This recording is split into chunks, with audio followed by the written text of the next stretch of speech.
Hi everybody, my name is Katie. I'm the collection manager here at the Academy for the Invertebrate Paleontology collection. So I manage a collection of about 1 million fossils of animals without backbones. And they range from just a few 100,000 years old to all the way back to about 500 plus million years old. And today we're here to talk about fossilized insects, which isn't what most people think about when they think about fossils or about insects. But maybe it's a little bit more speed. These aren't insects that are really creepy crawly and they're not going to get up and accidentally crawl all over you. These ones are pretty dead and they're going to stay that way. So let's start right over here we're going to start with two of our most famous fossil localities for fossil insects in the United States. And we'll start right here with the Florissant Formation, which is a really famous place for fossil insects and fossil plants in Colorado. And over here we have fossil insects, and we also have some fossil arachnids, which is really cool. And I'll actually start over here with the arachnids because they're some of my favorite specimens we have in the entire collection. I love them a lot. So here are our little 8-legged friends. If you don't know what an arachnid is, that's the group of animals that spiders belong to. And these are some really cool fossils here. You can see they almost look like I freshly squashed these spiders on these rocks this morning. They're pretty cool. You can count their legs. There's 8 of them. And you'll notice with these these rocks that these are some pretty flat, platy rocks that look kind of like paper. They're pretty skinny rocks. These are called shales.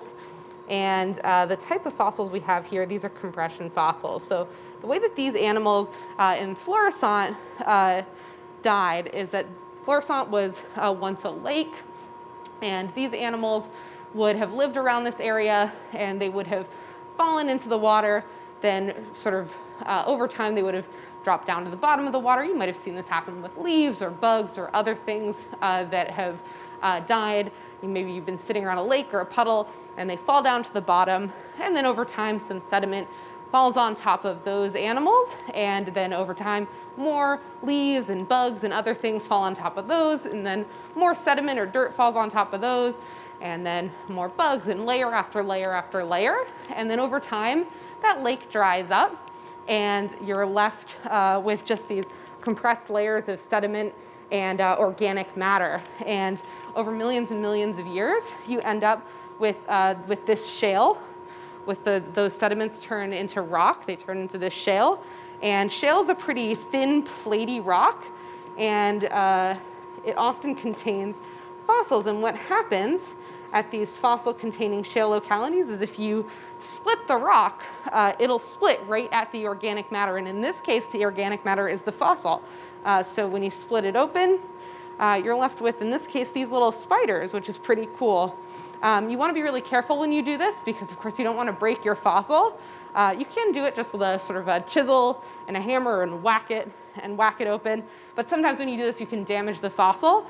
So a really cool way that some people will do this from Florissant, the Florissant Formation fossils, is they'll use freeze and thaw cycles. So you can collect a lot of shale from these areas and leave them outside over the winter, and the freeze-thaw cycle will actually naturally expand the layers between the rocks and pop it right open. It'll pop right open at the fossils, and you're left with 2 perfect pieces, part and counterpart of each fossil, which is pretty neat. So got a few other Florissant Formation fossils to show off here.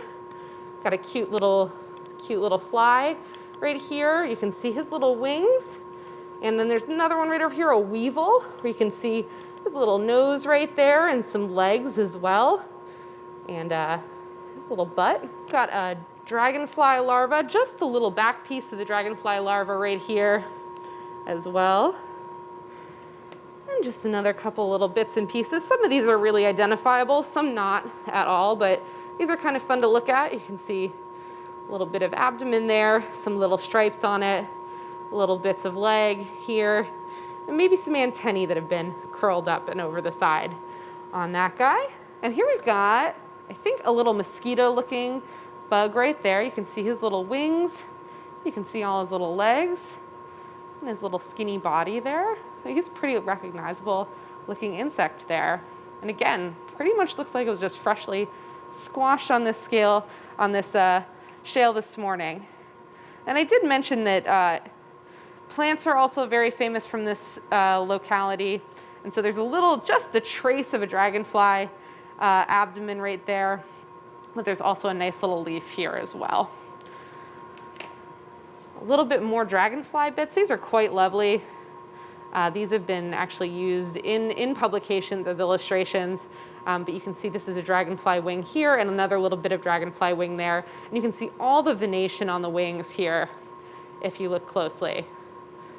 So those are really quite detailed, and a lot more details than you might imagine you would get in a fossil, especially since these fossils are about 34 million years old from this locality in Colorado. The other very famous locality that we have for fossil insects in the United States is the Green River Formation, which is a massive formation that sprawls across Wyoming, Colorado, and Utah, and was a massive lake about 50 million years ago in the United States, or what is now the United States, and again, this is a shale. These are shale rocks. And again, these were formed in much the same way as the Florissant fossils were, where we have bugs and plants and other creatures that are falling into the lake or already living in the lake. They're sinking to the bottom, then they're being covered by layers of sediment, and then we have more of them falling on top, more layers of sediment, more animals, more layers of sediment, eventually turning to shale once that lake is dried up, and fossilizing into these lovely fossils that we're left with today. Besides the insects at this locality, we also have lots of plants and a lot of other very cool things like rays, turtles, and other cool things that you might not imagine would have lived in a lake, but this is a pretty big lake. So here's some really quite lovely flies here. So you can see this guy's got all his little legs. He's sort of got them tucked up under his body, and we're looking at his underside here. We've got 2 wings and an abdomen here.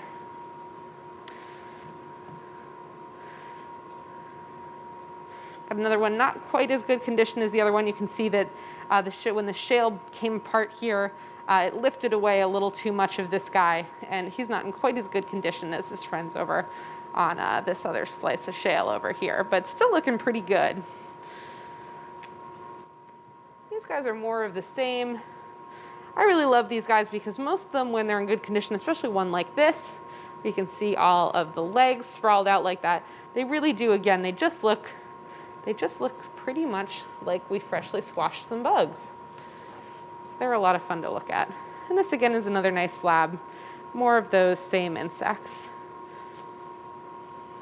And the final thing we're going to talk about today is amber. So people are pretty familiar with amber. There's a little movie, came out a few years ago. It's called Jurassic Park. And it made fossil amber, fossilized insects in amber, pretty famous. So we'll talk a little bit of amber. We do have a pretty large amber collection here at the Academy. I've taken out a few of them because sometimes insects in amber are a little hard to see. And we're going to talk a little bit about what amber looks like when we first get it out of the ground. So when amber first comes out of the ground, it doesn't look so cute. It looks kind of like this. Can't really see anything inside it. Not much going on there. It needs to be cut and polished in order to be able to see anything in there. And in order to see things really well, you really need a light table with a microscope to be able to see things and identify things. But this is what it looks like when it's raw. So not so good looking. If you don't know how amber is formed or what amber is formed from tree sap, and little things get stuck inside that tree sap. A lot of bugs get stuck in there, sometimes even larger vertebrates like lizards or birds or other larger things might get stuck in there. Certainly plant matter and other things get stuck inside that tree sap. It hardens over time and turns into amber. It's not a mineral because it does have an organic, it comes from organic matter, but it turns into this hardened thing called amber. And when you cut and polish it and you can see through it, sometimes you find really cool stuff inside. And in this case, we've got 3 little pieces of amber here. All 3 of these pieces are from Russia. They're Russian amber. And these all have little flies inside. And they're pretty cute little flies with nice long legs. Maybe this one is the nicest one to see. I don't know if you can see that. And then our larger chunks here, I'll take them out. Our larger chunks here, these guys are unpolished chunks. These are actually from New Jersey. And a lot of people wouldn't think you could find fossil insects or insects in amber right here in the mid-Atlantic, right here close to Philly in New Jersey, but you actually can. So in New Jersey, this one's from right off the coast of Cape May, in fact. You can find amber and you can find insects in amber in New Jersey, and there's actually quite a bit of it. So a fun fact that you might not know. And a lot of people ask me, I get asked all the time about whether or not you can get, if you found a mosquito and you found it from the Jurassic, could you get blood out of it? So it's a great question. I don't know that anyone has actually tried it, but the one sad thing is that the half-life of DNA is actually not long enough. It's shorter than 66 million years, which is how long ago T-Rex and all the other dinosaurs died out. So you're never going to be able to get little baby T-Rexes or any other dinosaurs out of insects in amber, unfortunately. But you can find some pretty cute insects regardless in amber. So that's a little taste of our fossil insect collection here at the Academy. We do have some more stuff from other areas of the world, but this is a little highlight of some of the coolest stuff we have and some of the stuff that we have, especially here from the United States.